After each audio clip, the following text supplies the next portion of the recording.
Estudo Bíblico Lucas 10. O Ministério dos 70, capítulo 10, versos 1 a 24. Só Lucas registra a missão dos 70.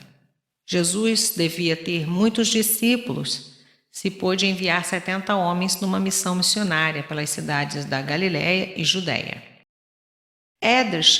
Alfred Edersheim, de The Life and Times of Jesus the Messiah, volume 2, página 135, sugere que Jesus os enviou em algum momento antes da festa dos tabernáculos, precedendo sua morte. De sua linguagem, pode-se deduzir que foi rejeitado pelas multidões das cidades da Galiléia, versos 10, 13 e 15, e que pretendia deixar o distrito permanentemente. Verso 1. Depois disto. A cronologia de Lucas é indefinida, mas ele coloca esses acontecimentos depois da crise da transfiguração. De 2 em 2. Jesus enviara os 12 do mesmo modo numa missão anterior, Marcos 6 e 7. Enviando-os aos pares, fortalecia o seu testemunho e tornava a viagem mais agradável. Aonde ele estava para ir.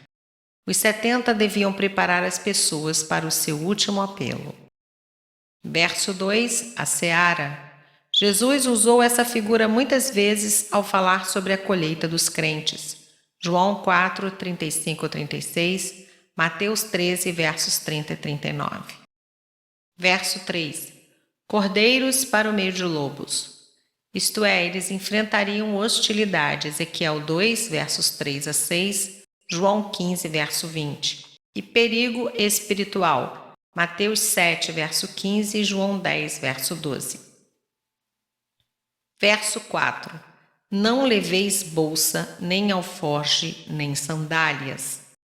A viagem seria curta e sua urgência exigia pressa. Estavam proibidos de sobrecarregar-se com bagagem desnecessária.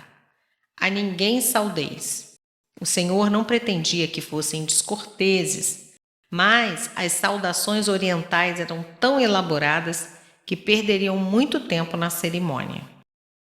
Verso 6, Filho da Paz. Uma expressão idiomática hebraica, significando um homem pacífico. A expressão filho de era frequentemente combinada a um substantivo para enfatizar uma característica. João e Tiago eram chamados filhos do trovão, Marcos 3,17, por causa da sua índole violenta. Ela voltará sobre vós, a paz de Deus vem somente sobre aqueles que a retribuem. Verso 7. Não andeis a mudar de casa em casa. Jesus queria que seus discípulos fossem mensageiros, não mendigos. Não deviam andar sem destino, à procura dos alojamentos mais confortáveis e da companhia mais agradável. Verso 9. Curai os enfermos. Cristo conferia aos discípulos o poder de curar como parte do seu ministério. Não há nenhuma indicação que todos eles ficassem de posse desse poder permanentemente. Verso 11. Até o pó da vossa cidade. A iniquidade de Sodoma era proverbial, mas rejeitar os pregadores do reino de Deus é pior do que os feitos de Sodoma. Verso 12, naquele dia. Essa frase foi frequentemente usada nos livros proféticos do Velho Testamento, falando do dia do juízo no tempo do fim. Amós 9, 8, versos 9 e 11, Zacarias 12, 8 e 11, 13, verso 1 e 14, verso 4. Sodoma, uma cidade dos tempos de Abraão que foi tão desprezível que Deus a destruiu através de juízo excepcional. Gênesis 19, versos 13 e 24. Verso 13. Corazim e Betsaida. Tendo ouvido e rejeitado a Jesus, essas cidades eram mais culpadas do que Tiro e Sidom, que eram infames por causa da sua iniquidade. Pano de saco, um tecido grosseiro usado pelos pranteadores em sinal de tristeza. Verso 15, Cafarnaum. Esta foi uma cidade onde Jesus realizou muitas de suas obras. Verso 16: quem vos rejeitar? Rejeitar a mensagem de Jesus é rejeitar o próprio Deus. Verso 17: então regressaram os 70.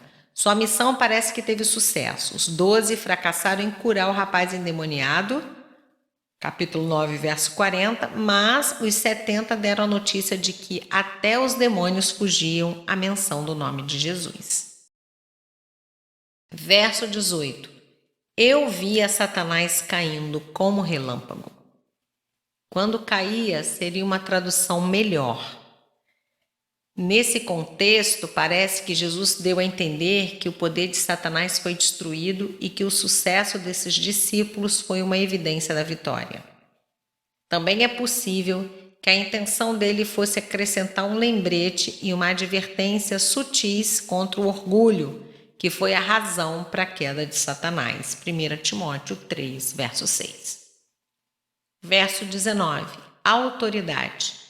Quando são enviados por Deus, eles estão a salvo de cobras e escorpiões. Atos 28, versos 3 a 5. Os mensageiros de Deus são protegidos quando fazem aquilo que Deus manda fazer. Verso 20. Alegrai-vos. Sim, porque os vossos nomes estão arrolados nos céus. O maior motivo para regozijo não é a vitória momentânea sobre forças sobrenaturais, mas o triunfo eterno de ser alistado entre os cidadãos do céu.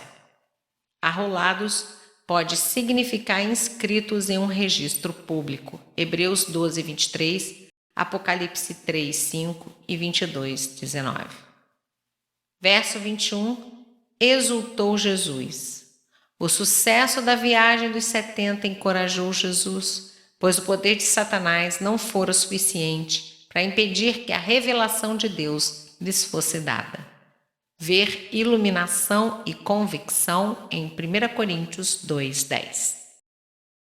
Verso 22. Ninguém sabe quem é o Filho senão o Pai.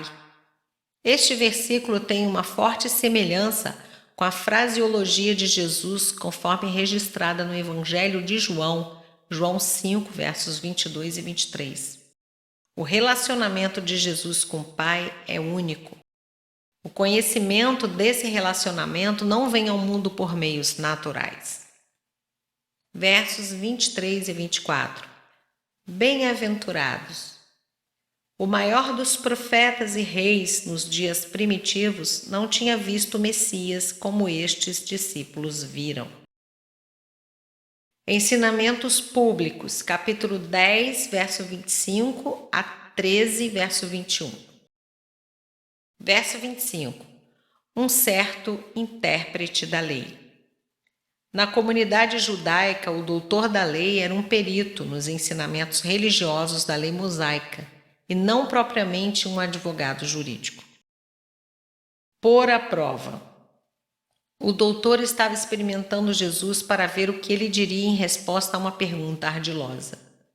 Vida eterna era um assunto corrente nos debates religiosos. Capítulo 18, verso 18. Verso 26. Que está escrito na lei? O Salvador aceita a autoridade do Velho Testamento como a revelação de Deus. Sua pergunta dá a entender que o doutor da lei poderia encontrar a resposta para sua dúvida nas próprias Escrituras se ele realmente as estudasse. Verso 27. A isto ele respondeu. A resposta do doutor da lei foi um composto de 2 textos, Deuteronômio 6:5 e Levítico 19:18. O primeiro fazia parte do Shema judeu ou credo, que costumava ser recitado nos cultos nas sinagogas. Coração, do grego cardia, é a vida interior, não necessariamente apenas emoção. Alma, do grego psique, é personalidade, o ser conscientes. Forças, do grego irrui, é a força física. Entendimento, do grego dianoia, é a capacidade de pensar. Verso 29. querendo justificar-se. Percebendo que fora apanhado por suas próprias palavras, uma vez que não guardara a lei, o doutor começou a usar de evasivas sobre uma definição. Judeus estritos não reconheceriam que qualquer que não era judeu era o próximo. Verso 30. Certo homem. Embora a história de Jesus seja chamada de parábola, pode muito bem ter sido a narrativa de um acontecimento real. Descia de Jerusalém, literalmente verdadeiro, pois Jerusalém fica cerca de 800 metros acima do nível do mar e Jericó fica perto de cerca de 400 metros abaixo do nível do mar. A estrada é cheia de curvas e estreita, serpenteando entre desfiladeiros rochosos, onde salteadores podiam facilmente se esconder. Verso 32. Um levita. Os levitas serviam no templo. Nem o sacerdote, nem o levita tentaram ajudar o homem. Talvez pensassem que estivesse morto e não quiseram se contaminar pelo contato com o cadáver. Verso 33. Certo samaritano. Os samaritanos eram desprezados pelos judeus porque descendiam de gentios e porque seu tipo de culto era diferente do judaísmo ortodoxo. Eles adoravam no Monte Gerizim e não em Jerusalém, e mantinham um sacerdócio deles mesmos. Um pequeno grupo ainda sobrevive na aldeia de Nablus, perto do local da antiga Siquém. Verso 34. Chegando-se. Se os salteadores ainda estivessem escondidos nas proximidades, o samaritano estava arriscando sua vida. Jesus mostrou que o samaritano teve a atitude de amor que a lei exigia.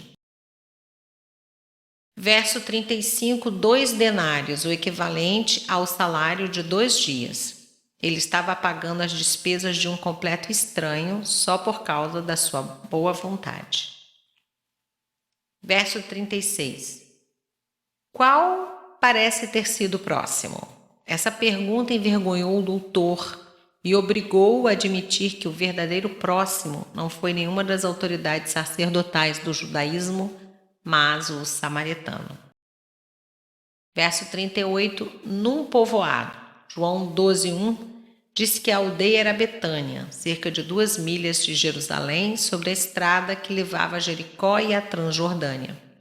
Jesus devia visitá-las com frequência quando viajava entre a Galiléia e Jerusalém. Parece que Marta era a irmã mais velha que assumia a responsabilidade de dona de casa. Verso 39. A ouvir-lhes os ensinamentos. A palavra grega ekoen significa que ela estava continuamente ouvindo o mestre, ou que era seu costume fazê-lo. Sempre costumava ouvir os seus ensinamentos, seria uma boa paráfrase. Verso 40. Ocupada.